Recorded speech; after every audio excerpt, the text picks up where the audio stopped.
may recall that I absolutely love the first Wicked movie that came out last year. I put it on my top 10 list. I liked it that much.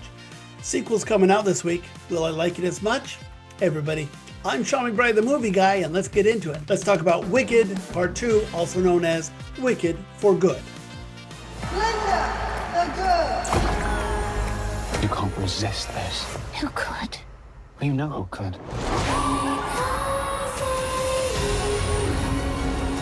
Bring me the room of the Wicked Witch of the West. We can't let good be just a word. Wicked for Good is the mostly second act of the beloved Broadway musical. We pick things up with Elphaba, the Wicked Witch of the West, who's played by Cynthia Erivo. She's on the run with the Oz army hot in pursuit.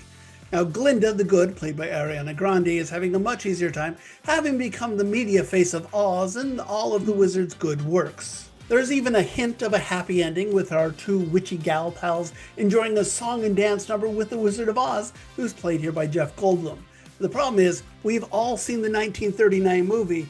We know how this is going to end. Now, honestly, there's not a lot of actual plot in Act 2 other than explaining what's going on with Nessa Rose, the Scarecrow, Tin Man, and Cowardly Lion, and that's a lot of fun, but the meat of the Broadway show and of this movie is based on the friendship between these two witches, how they fall out and then they come back together. That's the best part of the Broadway musical, that emotional content, that sisterhood, and it's the best part of this movie too. And you can tell that these two characters and the actresses playing them absolutely love each other. This culminates in the wonderful, I would argue, the best song in the show called For Good.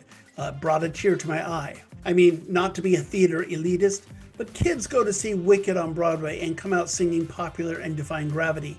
Grown-ups come out singing For Good because they understand the value of that friendship.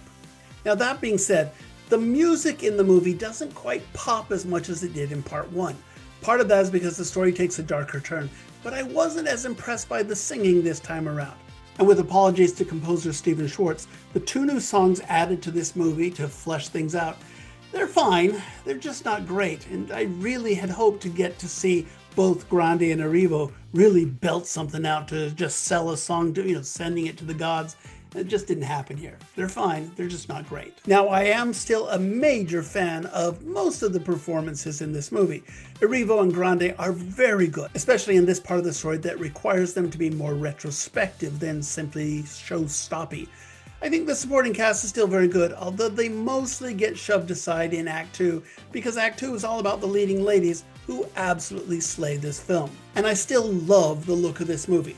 John M. Chu has created a magical world filled with fun gadgets and intriguing creatures. I think the film looks amazing. And between that look and the glorious music, Wicked for Good deserves to be seen on the biggest screen possible. Look, as someone who's directed my fair share of musical theater productions, I know that Act 2s are far more difficult to pull off than the opening numbers where you just have to wow them. I think this Part 2 is really well done. It holds our attention, it makes us cry in a good way, and then sends us out the door singing the show tunes.